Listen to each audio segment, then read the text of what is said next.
అందరికీ నమస్కారం. ఈరోజు మనం ఒక చాలా ముఖ్యమైన విషయం గురించి మాట్లాడుకుందాం. అదేంటంటే, మన జీవితంలో మనం తీసుకునే అతి పెద్ద నిర్ణయాలలో ఒకటి. అదే మనకు నచ్చిన, మనసుకు సంతోషాన్నిచ్చే పనిని ఎంచుకోవడం. ఈ ఒక్క నిర్ణయం మన జీవితాన్ని ఎంత అందంగా మారుస్తుందో ఇప్పుడు చూద్దాం. పెద్దయ్యాక ఏమవుతావు? ఆ ప్రశ్న వినగానే మనందరికీ చిన్నప్పటి రోజులు గుర్తొచ్చి ముఖంలోకి ఒక చిరునవ్వు వస్తుంది కదూ. అప్పుడు మనం డాక్టర్, టీచర్, పైలట్ అని ఎంత ఉత్సాహంగా చెప్పేవాళ్లమో. ఆ రోజులే వేరు కదా. కానీ ఒక్కసారి ఆలోచించండి. చిన్నప్పుడు అంత సరదాగా అనిపించిన ఆ ప్రశ్నే మనం పెరిగే కొద్దీ మన జీవితంలో ఒక పెద్ద సవాలుగా మారుతుంది. ఎందుకంటే మనం చేసే పనే కదా మన రోజువారీ సంతోషాన్ని, మనశ్శాంతిని నిర్ణయించేది. అంటారు కదా, మన జీవితంలో మన సంతోషాన్ని ఎక్కువగా ప్రభావితం చేసేవి రెండు అతి ముఖ్యమైన నిర్ణయాలట. ఒకటి, మనం ఎంచుకునే మన పని. ఇక రెండవది, మనం ఎంచుకునే మన జీవిత భాగస్వామి. ఈ రెండింటిలో ఏది సరిగ్గా లేకపోయినా జీవితం చాలా కష్టంగా అనిపిస్తుంది. అయితే చాలామంది తమ కెరియర్ ఎంచుకునేటప్పుడు కొన్ని సాధారణమైన తప్పులు చేస్తూ ఉంటారు. దీనినే ఒత్తిడి మార్గం అని పిలుస్తారన్నమాట. దీని గురించి మనమిప్పుడు కాస్త వివరంగా తెలుసుకుందాం. ఈ ఒత్తిడి మార్గంలో వెళ్లేవాళ్లను ఇండస్ట్రియల్ మిస్ఫిట్ అని అంటారు. ఇదెలా ఉంటుందో తెలుసా? మీకు అస్సలు సరిపోని బూట్లు వేసుకున్నట్టుంటుంది. వేసుకున్నంతసేపు నొప్పి, నడిచినంతసేపు ఇబ్బంది. అలాగే మనకు నచ్చని పని కూడా అంతే. ప్రతిరోజూ మనసుకి ఒక ముళ్ళులా గుచ్చుకుంటూ ఉంటుంది. ఈ స్లైడ్ చూడండి. పాత ఆలోచనకి, కొత్త ఆలోచనకి మధ్య ఎంత పెద్ద తేడా ఉందో కదూ. పాత ఆలోచన ఏమంటుంది? కేవలం డబ్బు కోసమే పనిచేయి అంటుంది. అందరూ వెళ్లేదారిలోనే వెళ్ళు అంటుంది. అసలు ప్రశ్నలే అడగొద్దు అంటుంది. కాని కొత్త ఆలోచన అలా కాదు. మీకు ఏ పని చేస్తే ఆనందమొస్తుందో కనుక్కోమంటుంది. మీలో ఏ నైపుణ్యాలున్నాయో అర్థం చేసుకోమంటుంది. ఏదైనా నిర్ణయం తీసుకునే ముందు దాని గురించి పూర్తిగా తెలుసుకోమని చెబుతుంది. మరి ఈ పాత ఆలోచనల దారిలో వెళ్తే ఏమవుతుందో తెలుసా? పని ఒక పెద్ద భారంలా అనిపిస్తుంది. ఆదివారం సాయంత్రం నుంచే అయ్యో రేపు సోమవారమా అనే భయం మొదలవుతుంది. మనలో ఉన్న ఉత్సాహం మొత్తం మెల్లమెల్లగా చచ్చిపోతుంది. చివరికి బయటకు రాలేని ఒక ఉచ్చులో చిక్కుకుపోయినట్లు మనకనిపిస్తుంది. ఉదాహరణకి మన ఆశా కథనే చూద్దాం. బంధువులో, పక్కింటివాళ్ళో ఈ కోర్స్ చేస్తే మంచి జీతం వస్తుందని చెప్పారు. అంతే, ఆశ అందులో చేరిపోయింది. కాని ఇప్పుడు ఆ పని అంటే ఆమెకస్సలు నచ్చట్లేదు.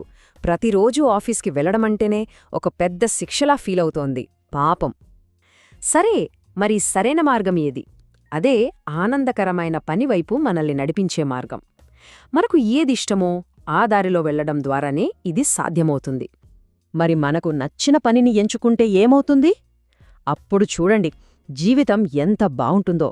మనలో ఉత్సాహం రెట్టింపవుతుంది. మన ఆలోచనలకు కొత్త రెక్కలొస్తాయి. విజయం మనల్ని వెతుక్కుంటూ వస్తుంది. ప్రతిరోజూ ఎంతో సంతృప్తిగా, హాయిగా గడిచిపోతుంది. ఇప్పుడు రాహుల్ కథ చూద్దాం. రాహుల్ చాలా తెలివిగా ఆలోచించాడు. కెరీర్ ఎంచుకునే ముందు నాకు నిజంగా ఏమిష్టం, నేను దేనిలో బాగా చెయ్యగలను అని తనను తాను ప్రశ్నించుకున్నాడు. ఆ సమాధానం దొరకగానే ఇప్పుడతనికి చదువు ఒక ఆటలా అనిపిస్తోంది. ఎంతో ఉత్సాహంగా, ఆత్మవిశ్వాసంతో ముందుకు వెళ్తున్నాడు. ఈ విషయాన్ని ఇంకా బాగా అర్థం చేసుకోడానికి కొన్ని నిజ జీవిత ఉదాహరణలు, మంచి కథలు చూద్దాం. అప్పుడు మనకు ఇంకా స్పష్టంగా అర్థమవుతుంది. ఈ చిన్న కథ వినండి. ఒక పక్షికి తన రెక్కల మీద నమ్మకముంది. ధైర్యంగా ఎగరడం మొదలుపెట్టింది. ఆకాశంలో స్వేచ్ఛగా విహరించింది. కాని రెండవ పక్షి భయంతో గూటిలోనే ఉండిపోయింది. ఆకాశాన్ని చూడాలన్న తన కలను తానే చంపుకుంది. మన జీవితం కూడా అంతే.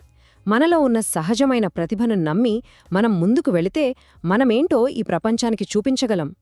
ఇప్పుడు చూడండి, రాహుల్ దారి, ఆశాదారి రెండింటినీ పక్కపక్కన పెట్టి చూద్దాం.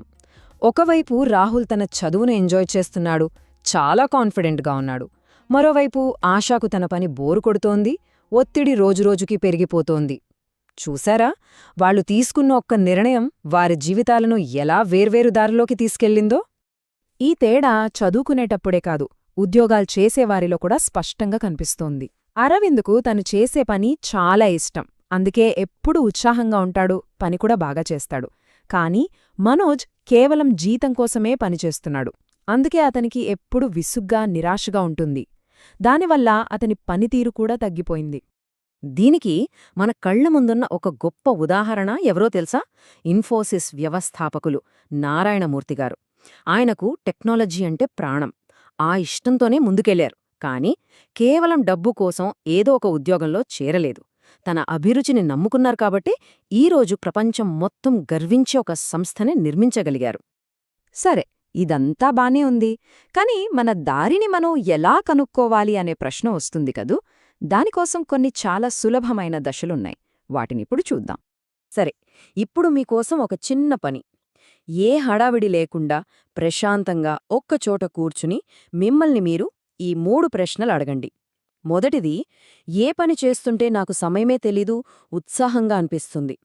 రెండవది, నేను తీసుకుంటున్న ఈ నిర్ణయం నా ఇష్టంతోనా లేక వేరేవాళ్ల ఒత్తిడితోనా? ఇక మూడవది, నాకిష్టమైన విషయాల గురించి ఇంకా బాగా తెలుసుకోవాలంటే నేనేం చేయాలి? ఒక చిన్న నోట్బుక్, పెన్ తీసుకోండి. ఇదొక సరదా ఎక్సర్సైజ్ లాంటిదన్నమాట. దీని పేరు కెరియర్ క్లారిటీ మెథడ్. 3 జాబితాలు తయారు చేయండి. మొదటిది, నా ఆనందాలు. అంటే మీరు ఏ పనులు చేస్తున్నప్పుడు సంతోషంగా ఫీలవుతారో రాయండి. రెండవది, నా నైపుణ్యాలు. మీరు దేనిలో బెస్ట్ అని మీకు అనిపిస్తుందో రాయండి. ఇక చివరగా, నా ప్రభావం. మీ ఏ పని ఇతరులకు సహాయపడుతుందని మీరు నమ్ముతారో రాయండి. ఇప్పుడు ఆ 3 లిస్టులను పక్కపక్కన పెట్టి చూడండి. మీ ఆనందం, మీ నైపుణ్యం మరియు మీరు ఇతరులకు సహాయపడగల మార్గం, ఈ 3 ఎక్కడైతే కలుస్తున్నాయో ఆ పాయింట్లోనే మీకోసం ఒక అద్భుతమైన కెరీర్ దాగి ఉంది. అక్కడే అసలైన మ్యాజిక్ మొదలవుతుంది. ప్రముఖ విద్యావేత్త దుర్గాసర్ గారు చెప్పిన ఈ అద్భుతమైన మాటను ఎప్పుడూ గుర్తుపెట్టుకోవాలి.